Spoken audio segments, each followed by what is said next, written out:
تو مفتی ابو جندل کے پاس آ گئے اور کہتے ہیں مفتی صاحب تھک گیا، غصہ آ گیا تھا، اس دن دکان پہ سودا نہیں بکا تھا، کیس ہار گیا تھا، بہت موڈ میرا خراب تھا، گھر میں آیا کہ سالن میں نمک بھی تیز تھا، بس میں نے آؤ دیکھا نہ توا اور میں نے تڑاک تڑاک تڑاک تڑاک تڑاک تڑاک جب تک سانس ٹوٹی نہیں میں تڑاک تڑاک بولتا رہا۔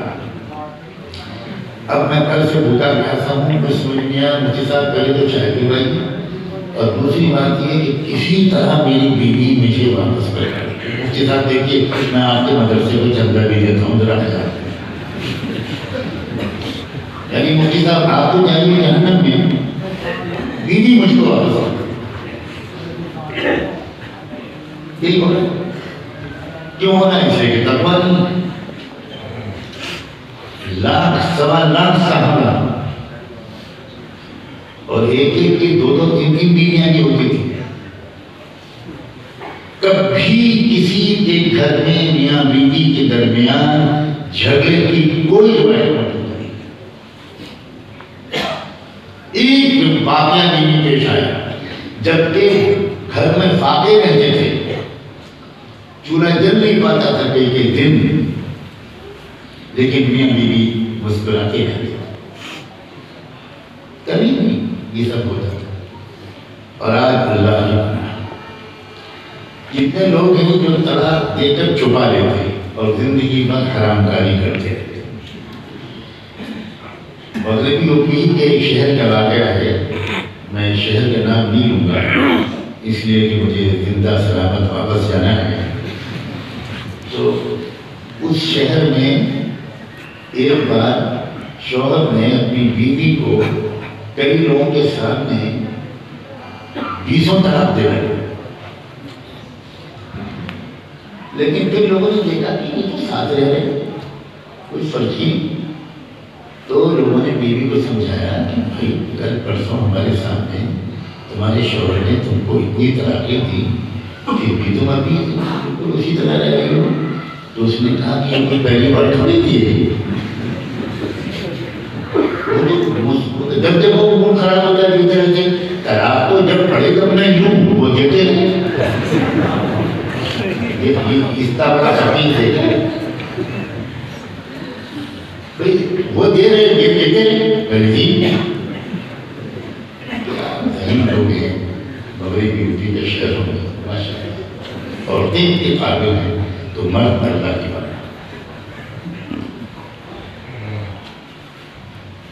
فرمایا اللہ کو یاد رکھنا جس کے نام پر یہ رشتہ ہو، بہت زبردست ہے، بہت زبردست ہے۔ رب کعبہ کی قسم جس کو یہ یاد رہے گا وہ کبھی بیوی کو نہیں ستائے گا، بیوی شوہر کو کبھی نہیں ستائے گا۔ کبھی کوئی غلطی ہو گئی تو شوہر بھی معافی مانگ لے گا، بیوی بھی معافی مانگ لے گا، شوہر معافی مانگ لے گا، یہ آپ کو قبول کرتی ہیں، آپ معافی مانگ لیں گے، ناک نکل جائے گی تو رب بلا دیں گے۔ ہمارے مذہب کی دعوت اور کیا کروں، بنوں کے سرحدی علاقے میں پٹھانوں کے سامنے بیان کر رہے تھے، اور بیان کرتے کرتے یہ موضوع آیا اخلاق پر کہ کبھی بھی غلطی ہو جائے پہلے تو معافی مانگ لیں، اور کرتے کرتے بچے بھی معافی مانگ لیں، بڑے بھی مانگ لیں، چھوٹے بھی مانگ لیں، امیر بھی مانگ لیں، غریب بھی مانگ لیں، اور کوئی کبھی اگر شوہر سے غلطی ہو جائے تو شوہر بھی معافی مانگے، بیوی سے غلطی ہو جائے بیوی معافی مانگ لے۔ پھر دوبارہ حضرت نے کہا کہ شوہر سے غلطی ہو جائے تو وہ بھی معافی مانگ لیں۔ خان صاحب کھڑے ہو رہے، جی کیا ہم بیوی سے معافی مانگیں گے؟ غیرت مانگیں گے ہماری؟ یہ مردوں کا تصور کہ آپ کہیں کم سے کم خدا نہیں تو نائب خدا ضرور ہے، اور بیوی آپ کی بندی ہے۔ اچھا ہے نئے خدا بھی سن لیں، اور پرانی جتنے بیٹھے ہیں وہ استغفار آج اس گناہ کا وعدہ ہے۔ اور یہ گھروں کا ماحول اچھا نہیں ہے، وہ اللہ نے پردہ ڈالا ہوا ہے، لیکن گھروں کا ماحول اچھا نہیں ہے۔ کتنے لوگ ہیں جب گھر میں جاتے ہیں تو موڈ خراب ہو جاتا ہے، باہر دوستوں کے ساتھ بہت کہی لگاتے ہیں، لیکن گھر میں عجیب درار ان کے اوپر آ جاتا ہے کہ جب گھر واپسی کا وقت آتا ہے شوہر کی تو بیوی وظیفہ پڑھتی ہے، آج تو جرا تو آئی بلا ٹال تصویر لے کے بیٹھتی ہے، آج تو جرا تو آئی بلا ٹال تو آج تو جرا تو. اب دوسری دیکھنے والے لوگ سمجھ رہے ہیں درود شریف پڑھ رہے ہیں، لیکن وہ تو اپنے سر سے بلا ٹلوانے کی دعا مانگ رہی ہے، درود تم پڑھو. مذاق بنا رکھا ہے. اور جب گھر میں سکون نہیں ملتا تو یاد رکھنا نگاہوں کو قابو میں تم نہیں رکھ سکتے، پھر دامن کو پاک نہیں رکھ سکتے، تب جھوٹ. پھر بدنظری کی گناہ سے نہیں بچ سکتے. اس کو اپنے گھر میں سکون ملے گا وہ کبھی فقیروں بھکاریوں کی طرح ادھر ادھر نہیں کرتا. اشاروں کو سمجھ واتقوا اللہ الذی تساءلون به والارحام ان اللہ کان علیکم رقیبا. اللہ اکبر. انسان یہ سوچتا ہے کہ گھر کے اندر کا مسئلہ، کمرے کے اندر کا مسئلہ، میرے اور بیوی کے درمیان پرائیویٹ معاملہ، کسی کو کیا ضرورت ہوگی؟ اگر میں کچھ ظلم کر دوں گا، ڈانٹ دوں گا، پھٹکار کروں گا، ہاتھ اٹھا دوں گا تو کیا کسی کو خبر ہے؟ اللہ نے فوراً یاد دلایا، کسی کو خبر ہو یا نہ ہو، ان اللہ کان علیکم رقیبا، اللہ تمہارے اوپر مسلسل نظر رکھے ہوئے ہے کہ تم دونوں ایک دوسرے کے ساتھ کیا معاملہ کرو. گھریلو زندگی کی اہمیت سمجھو کہ اللہ نے اس کے بارے میں فرمایا ہے کہ برابر میں اس پر نظر رکھوں گا ہر لمحے کہ تمہارا اپنی بیوی کے ساتھ، بیوی کا اپنے شوہر کے ساتھ برتاؤ کیسا ہے.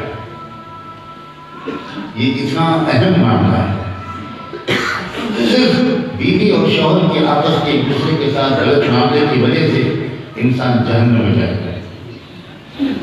سینکڑوں حدیثیں ہیں اس بات. یہ پہلی آیت کا مطلب ہوا. جو دوسری آیت آپ پڑھتے تھے وہ تھی یا ایھا الذین آمنوا اتقوا اللہ حق تقاته. اے لوگوں، اللہ سے تقوی اختیار کرو اللہ کے حق کے مطابق. ہر شخص سمجھے ہوئے کہ میں متقی ہوں، میرے اندر تقوی ہے. ہر شخص سمجھے. اللہ نے یہاں بات صاف کر دی، تمہارے سمجھنے کی کوئی اہمیت نہیں. اللہ کا تقوی، اللہ کو جس درجے کا تقوی چاہیے، اللہ تعالیٰ کا جو حق ہے اس حق کے برابر اگر تمہارا تقوی ہوگا تب تم کو اللہ متقی مانے گا. یہ وہ آیت ہے کہ جس کو جب پہلی بار سنا حضرت سیدنا صدیق اکبر رضی اللہ عنہ نے تو جیسے بیٹھے تھے ویسے ہی بیٹھے رہ گئے.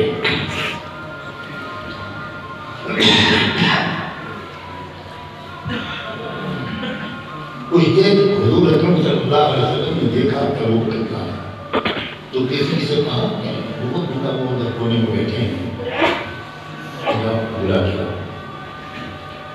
تو وہ صحابی آئے اور حضور کے اکبر سے عرض کیا کہ اللہ کے رسول آپ کو حاضر مانے. حضرت صدیق اکبر نے اٹھنے کی کوشش کی مگر کمر سے چٹ کی آواز آئی اور پھر بیٹھ گئے، اٹھ نہیں سکے. اور دیکھا کہ حضرت ابوبکر صدیق کا چہرہ آنسوؤں سے تر. تو ان کا کیا تکلیف ہے؟ انہوں نے بس کوئی تکلیف نہیں ہے. جب سے یہ آیت اللہ کے رسول پر اتری ہے اور میں نے پہلی بار سنی ہے کہ اللہ کا مطالبہ یہ ہے کہ میرے حق کے مطابق تم کو تقوی اختیار کرنا ہوگا، تو بس میری کمر ٹوٹ گئی ہے اس لیے کہ اللہ کے حق کے مطابق تو ابوبکر تقوی اپنے اندر نہیں لا سکتا. میری کمر ٹوٹ گئی. جب حضور صلی اللہ علیہ وسلم سے آ کر انہوں نے خبر دی تو ابو بکر اٹھ ہی نہیں پا رہے، اور جب پوچھا گیا تو یہ کہا کہ اس آیت کے بعد سے میری کمر ٹوٹ گئی ہے، میں اٹھ ہی نہیں پا رہا۔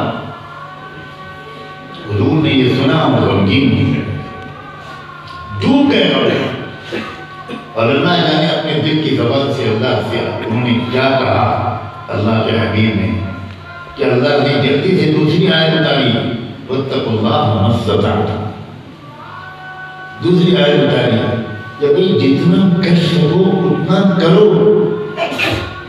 جب حضور نے فوراً سب سے پہلے جلدی پڑھ کر اس آیت کو پہنچانے کو کہا کہ جاؤ وہ جو میرا دوست بیٹھا ہے اس کے لیے اللہ نے اس کے دل کے سکون کے لیے ایک آیت اتاری ہے، اور سب سے پہلے اسی کو جا کر سناؤ۔ جب انہوں نے یہ سنا کہ اللہ نے یہ کہہ دیا کہ بھئی تم جتنا کر سکو اتنا کرو، باقی میں معاف کر دوں گا، تم کرو جتنا کر سکو اتنا تو کرو۔ جب صدیق اکبر کو یہ پیغام ملا تب جان میں جان آئی، سجدے شکر کیا اور پھر اٹھتے ہوئے لڑکھڑاتے قدموں سے اپنے آقا اللہ کے حبیب کے قدموں میں پہنچے۔ اس آیت کو نکاح کے موقع پر یاد دلانا ذرا سوچو، آج ہماری نکاح شادیاں کیسی ہو رہی؟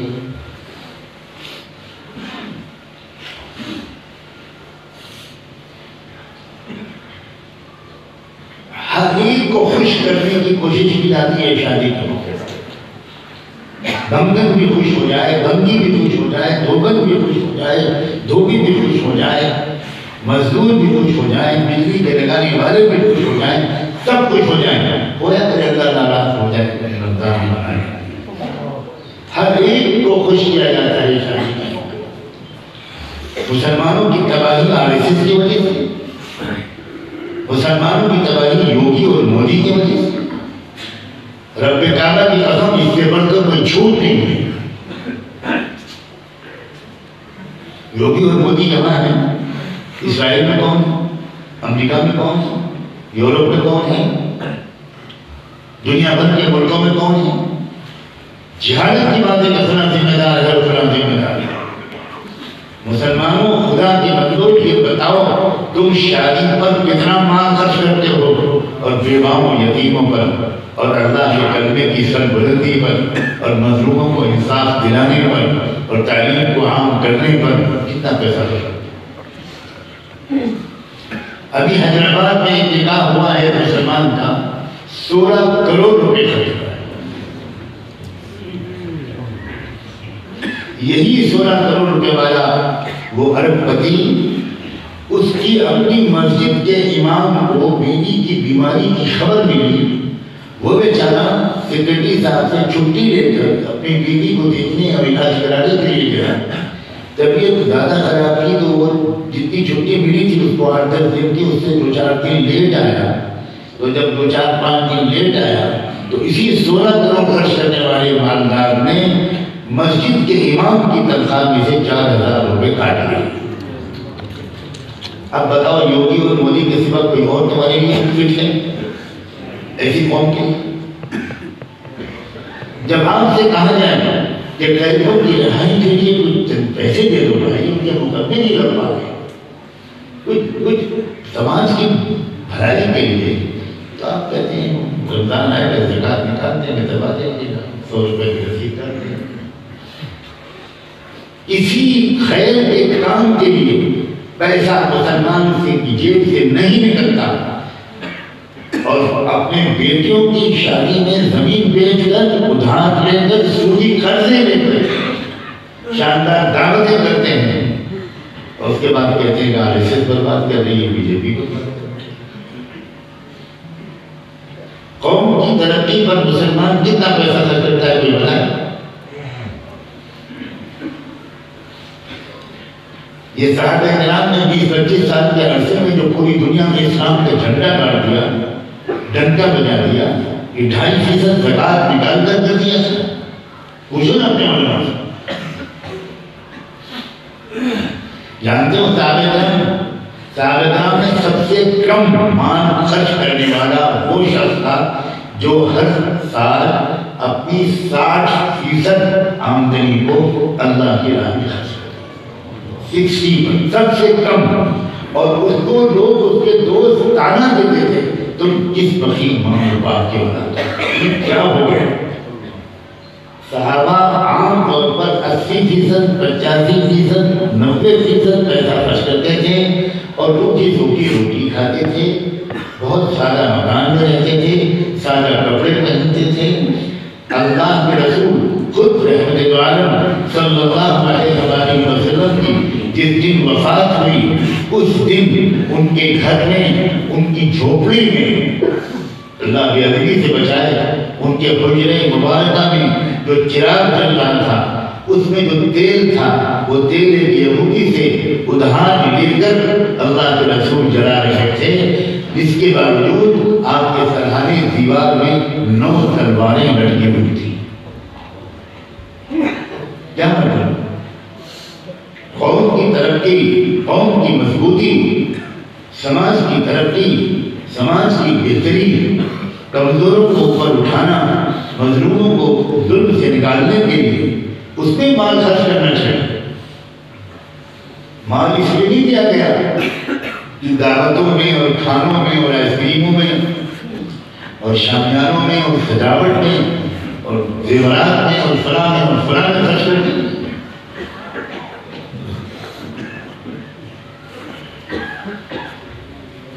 میں تو اپنے علماء سے صاف شکایت کرتا ہوں، آپ یہ بات کھل کر عوام سے اکثر آپ نہیں کرتے۔ آپ کیوں نہیں کرتے؟ اس لیے خود آپ کی شادی اس غلط طریقے پر ہوئی ہوئی، خود آپ کے گھر میں، رشتہ داروں میں، آپ کے اپنی اولاد کی شادیاں غلط طریقے پر ہوتی ہیں۔ اس لیے آپ کی زبان ہی، میں تو مفتی نہیں ہوں، میں فتویٰ دیتا کہ ہر مسلمان اور عالم کے لیے حرام ہے، میں لفظ حرام کہہ رہا ہوں، ایسے کسی نکاح کو پڑھانا، ایسے کسی نکاح میں شریک ہونا، ایسے کسی دعوت کو قبول کرنا، ایسے کسی سرمایہ کے یہاں کھانا کھانا حرام ہے، حرام ہے، حرام ہے۔ جو صحیح جگہ پر مال خرچ نہ کرتا ہو اور غلط جگہ پر بہت زیادہ مال خرچ کرتا ہے۔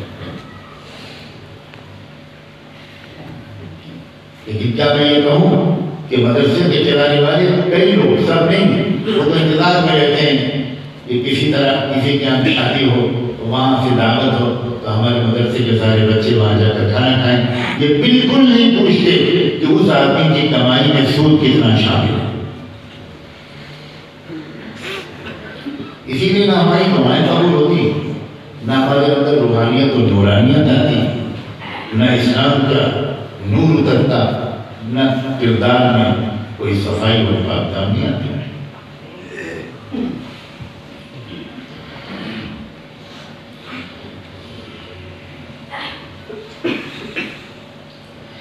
تیسری آیت آپ پڑھا کرتے تھے، یا ایھا الذین آمنوا اتقوا اللہ وقولوا قولا سدیدا۔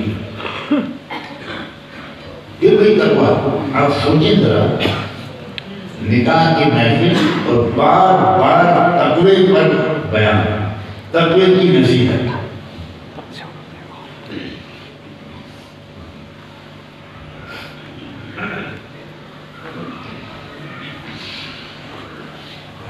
یہ تو اللہ کے رسول شروعات کر کے، ورنہ کسی بڑے سے بڑے عالم کی ہمت نہ ہوتی کہ نکاح کے موقع پر کوئی اصلاحی بیان کرتا۔ لوگ شکایت کرتے کہ یار یہ مرغی تبلیغی لوگ یہ نکاح میں آئے ہیں، شادی میں آئے ہیں، یہاں بھی بیان کریں۔ ان کے بیانوں سے بھاگ کر تو آئے تھے اور یہاں بھی بیان کریں۔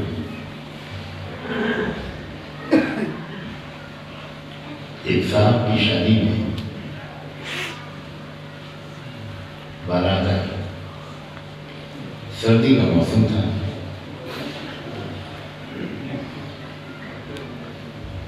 دوسرے شہر سے لڑکے والے بارات لے کر، چھوٹی سی بارات لے کر نکاح کے لیے آئے۔ ناشتہ واشتہ ہوا، اسی میں 10-11 بج گئے۔ اس کے بعد ظہر کی اذان ہو گئی، نکاح میں چل رہے تھے، ظہر پڑھ کے آئے، کھانا کھایا، کھانا کھاتے کھاتے عصر کی اذان ہوئی، تو پھر کام کرو عصر کی پڑھنے چلو۔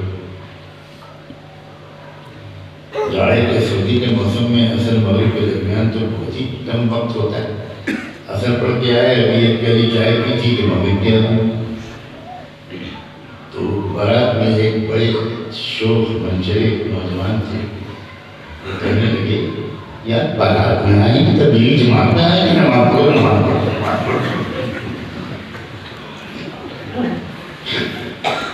تصور یہ ہے کہ جب بارات میں آئی تو نماز سے کیا بعد میں پڑھ لیں گے، یہ ہے شادی میں تو بڑا دلچسپ جملہ بارات میں آئے کہ تبلیغ جماعت میں آئے۔